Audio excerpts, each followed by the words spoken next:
Fermons nos yeux, bien-aimés. Oui, au commencement était la parole.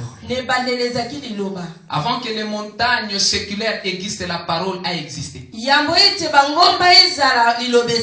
Tout ce que nous voyons ont été créés par la parole. Rien de ce qui existe n'a connu son existence sans la parole. Et dans leur détresse, dans l'esclavage, dans leur emprisonnement, dans leur pleurs, dans leur malédiction, dans leur servitude, ils crièrent à l'Éternel. L'Éternel étendit sa main droite.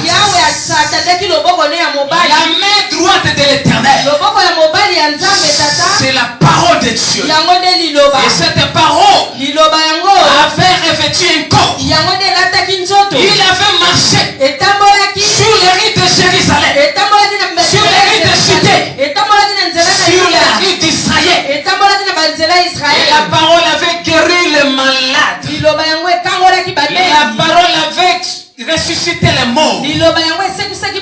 Et cette parole demeure la même hier, aujourd'hui et éternellement.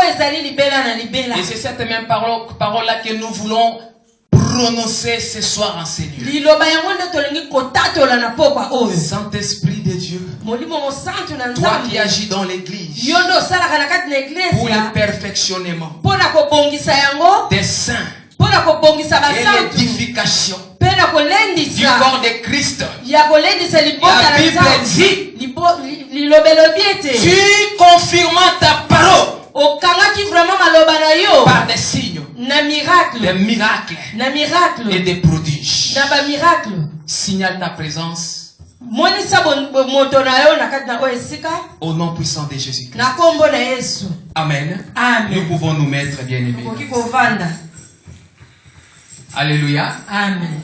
Est-ce que nous avons la soif d'écouter la parole du Seigneur? Est-ce que tu as vraiment la pose à koyoka maloba na Nzambe? Alléluia. Amen. Si on est un vrai enfant de Dieu, on doit toujours avoir la soif d'écouter la parole. Pourquoi je souligne un vrai enfant de Dieu? Parce qu'il y a des vrais enfants de Dieu, c'est-à-dire des enfants légitimes de Dieu, et des enfants illégitimes. Alléluia. Amen. Parce que la Bible dit, ce ne sont pas les enfants de la chair qui sont enfants de Dieu, mais ce sont les enfants de la promesse qui sont enfants de Dieu. Les enfants de la promesse, ce sont des enfants que Dieu a engendrés par sa parole. Et ce sont eux qui aiment écouter la parole de Dieu. La parole de Dieu, c'est une eau. Si tu bois, tu n'auras jamais soif. C'est pourquoi on voit Jésus avait dit à la femme samaritaine, alors, femme, donne-moi de l'eau. moi si pesanga mai. Mais cette femme-là, tellement elle ne connaissait rien. Elle dit, mais tu sais bien que vous les Juifs et nous les Samaritains, nous ne nous entendons pas. Pour cela, moi je ne peux pas te donner de l'eau. Alléluia. Amen. Or, la femme ne connaissait pas de quelle eau le Seigneur lui demandait. C'est pour cela que le Seigneur va lui dire, si tu connaissais celui qui te demandait de l'eau, c'est toi qui allais lui demander de l'eau. Parce que l'eau que toi tu as là, même si tu me la donnes maintenant, et que je la boive, j'aurai encore soif. Mais l'eau que moi j'ai, si je te la donne, cette eau-là fera de toi une source d'eau vive intarissable. Alléluia. Amen. Un enfant de Dieu doit aimer la parole de Dieu. Moi, j'ai béni le Seigneur pour la considération que l'homme de Dieu nous a offert pour se tenir en ces lieux. En vérité, Solo, nous n'avions pas été programmés pour cela. Mais Dieu est maître des temps et des circonstances. L'homme de Dieu a tout simplement remarqué la grâce du Seigneur en nous.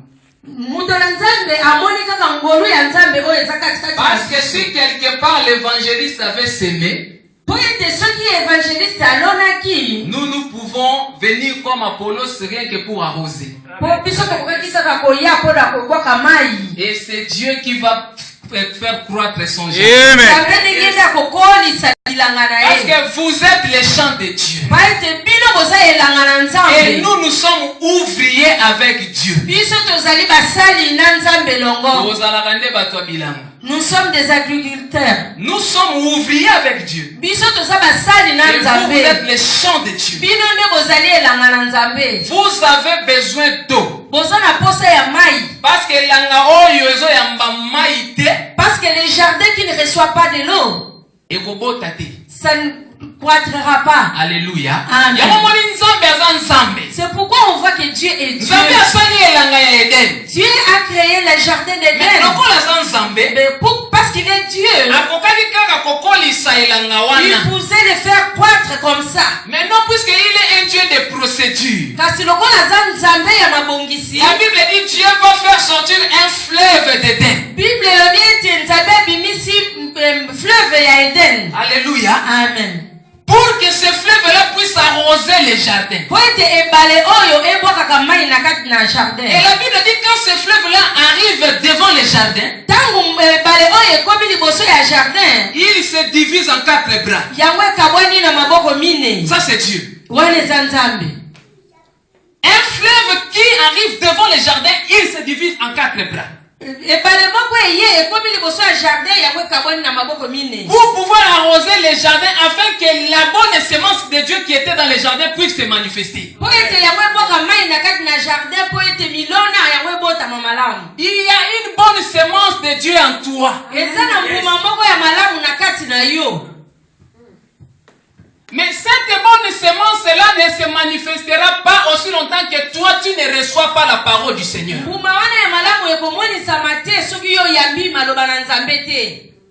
J'ai toujours dit, on ne devient pas enfant de Dieu. On a déjà été enfant de Dieu dès l'éternité.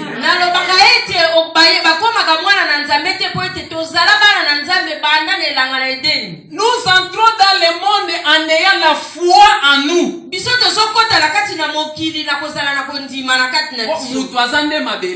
Parce que l'homme est la terre. Et dans toute personne, il y a la semence. Pour que cette semence puisse croître, il faut qu'on renverse de l'eau sur toi. Si tu as des arachides sur ta terre,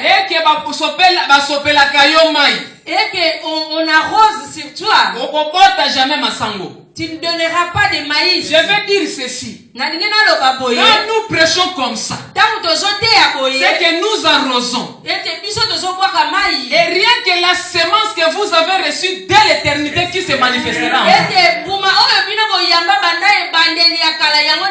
C'est pour cela que vous allez comprendre. Judas le traître,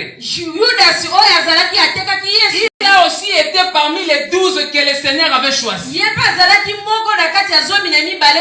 Mais puisque dans Judas il y avait la semence de Caïn, lorsqu'ils ont mangé les morceaux de pain et ils ont bu le vin, oh, le Seigneur l'a présenté disant, ceci est mon corps et ce vin est mon sang. Si vous les mangez, vous vivrez éternellement. Et Judas qui mange le pain et qui boit du vin, au lieu d'avoir la vie, le Seigneur lui fixe les regards. Et il dit, ce que tu veux faire là, fais-le promptement. Judas, ce que tu veux faire là, fais-le promptement. Le père qui donne la vie avait donné la mort dans Judas. Judas, après avoir mangé cela, il est sorti promptement pour aller trahir le Seigneur. Vous voyez la différence? Quand les pasteurs prêchent ici, les enfants de Dieu sont bénis. Mais les enfants des diables et des Judas, en sortant ici, il insulte les pasteurs. Il insulte et critique les événements. À la place que la parole de Dieu ça le tue. Avance. Amen. Et avance. Tout cela.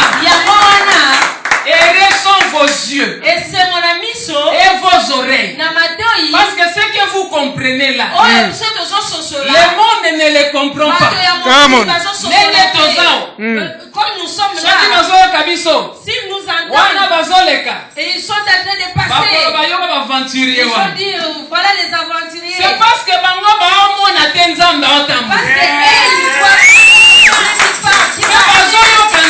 ils n'écoutent pas le Seigneur. Le Seigneur est dans ce monde. Dans la chair, tu ne verras pas. Mais au comment na mongongo na nzambe. Amen.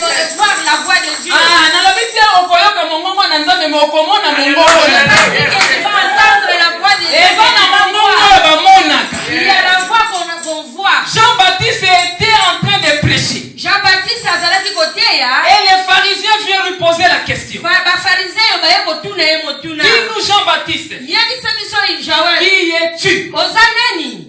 Jean-Baptiste a dit, Jean-Baptiste a dit, moi je suis la voix de celui qui crie dans le désert.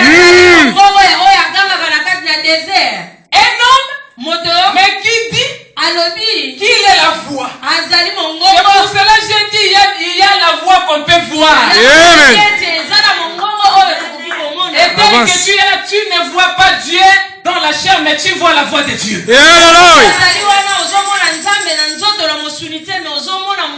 La voix de Dieu, c'est le ministère. Amen.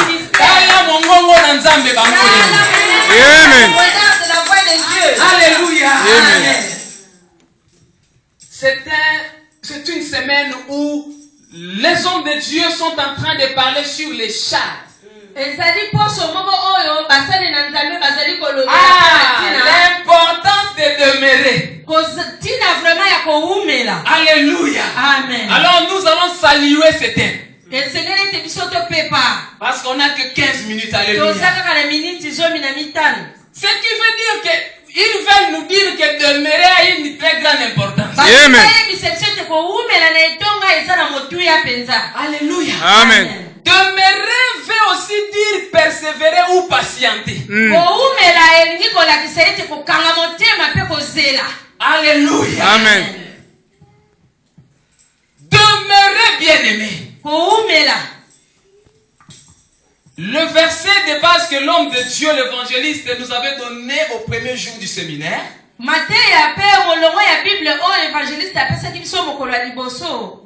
Nous les connaissons bien, on ne va pas lire. C'était dans Psaume chapitre 33. 133, pardon. Là où il est écrit, oh, il est doux et agréable que des frères de demeurer ensemble. Mais écoutez ce que donne l'explication de ces versets, le prophète David. Prophète David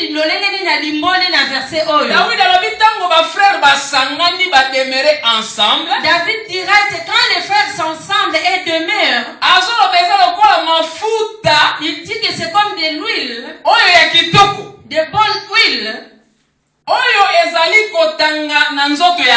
qui coule sur le corps d'Aaron. Parce que là, il a voulu dire que lorsque nous nous assemblons comme ça, nous formons le corps d'Aaron. Alléluia. Dès que nous sommes là, nous formons le corps d'Aaron. Or, qui est Aaron? Aaron, c'était un souverain sacrificateur. Alléluia.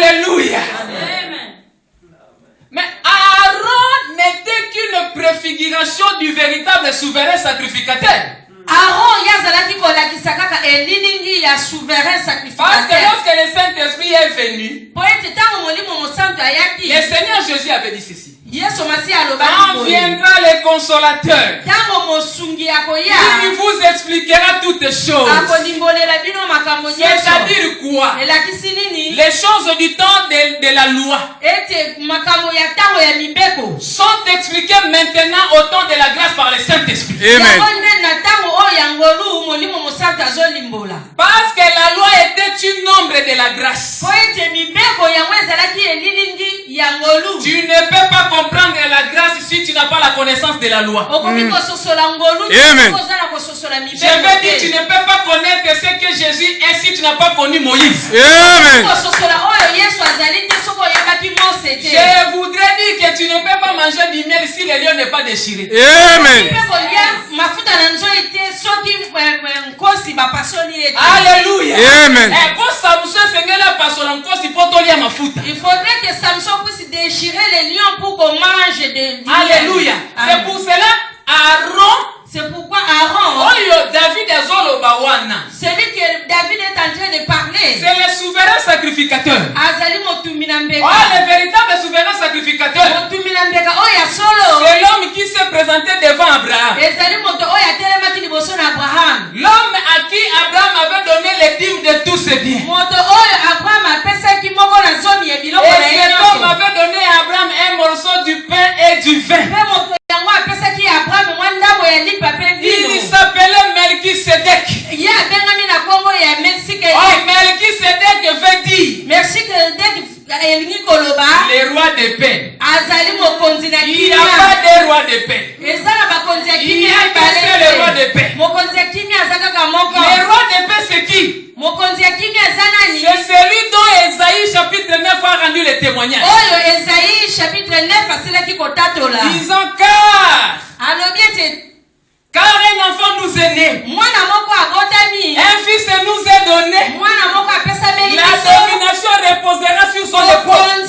On l'appellera admirable, le conseiller, le prince de paix, le véritable souverain sacrificateur, le véritable prince de paix.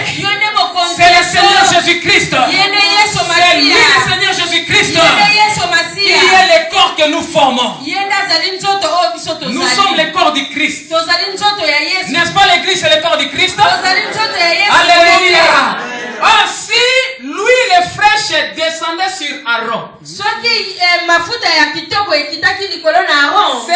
veut dire que l'onction du Saint-Esprit coule sur l'Église.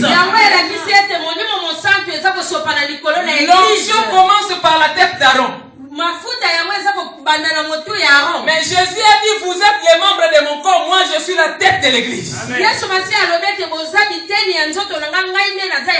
pour cela si Dieu a béni le Seigneur Jésus.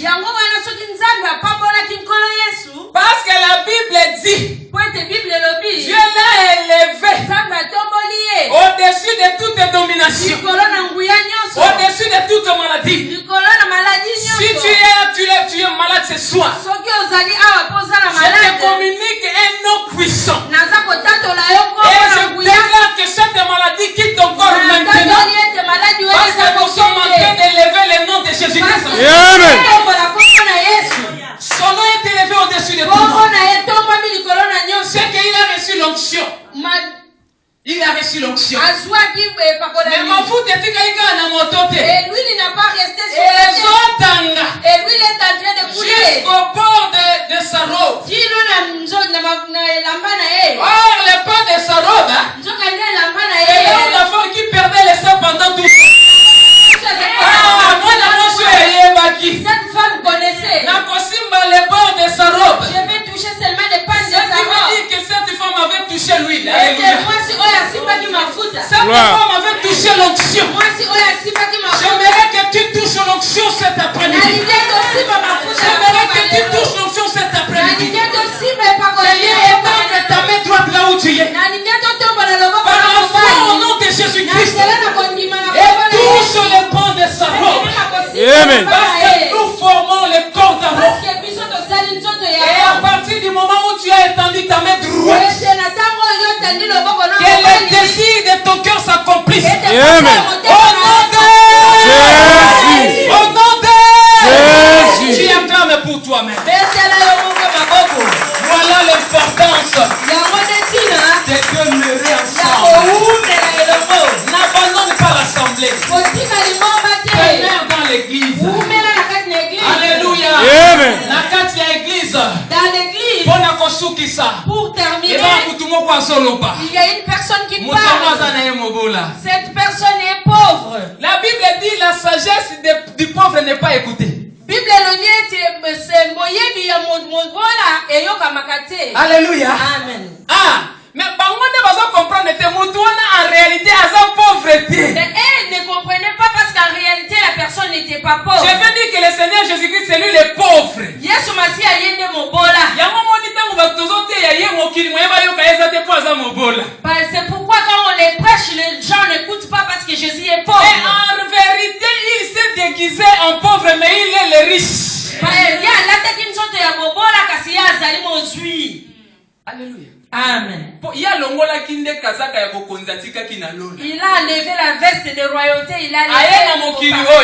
Il est venu dans le monde. On ne pouvait pas le il n'avait ni beauté, ni éclat. Il pouvait reconnaître la main de Dieu. Il s'est élevé devant nous comme une faible plante. Alors qu'il est véritablement le roi des rois. Confie en Jésus. Amen. Ne regrettera jamais. Gloire. Celui qui se confie en Jésus ne sera jamais déçu. Parce que Jésus a écrasé Satan. Et il nous a donné le pouvoir en son nom de marcher sur les serpents, sur les scorpions, Amen. ainsi que sur toute puissance de l'ennemi. Il nous a donné les armes spirituelles pour triompher du monde. Oh Père, merci. Merci. Parce que tu as voulu que nous formons ton corps. Et que nous demeurons ensemble. Ta parole dit, lorsque nous demeurons comme ça ensemble, et que nous formons le corps du souverain sacrificateur, l'huile fraîche doit couler sur nous. Comme la rosée de l'Hermon sur les montagnes de Sion. Nous sommes les montagnes de Sion. Et ta parole a déclaré pour Sion. Pour l'amour de Sion, je ne mettrai point. Pour l'amour de Jérusalem, je ne mettrai point du repos. Jusqu'à ce que je ferai paraître sa délivrance et son salut. Comme un flambeau qui s'allume, nous croyons au salut. Nous croyons à toutes les bénédictions avec lesquelles tu nous as bénis dans le bien-aimé Jésus-Christ. Au nom puissant de Jésus, que j'ai ainsi prié. Et bénis cette assemblée. Réunis cet après-midi. Gloire au Seigneur. Alléluia. Amen. Merci. Pasteur, que Dieu te bénisse.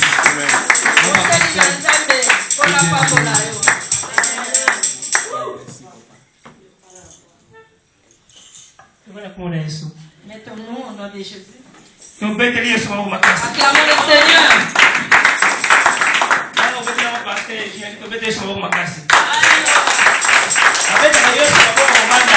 On n'acclame pas le Seigneur à sa séance.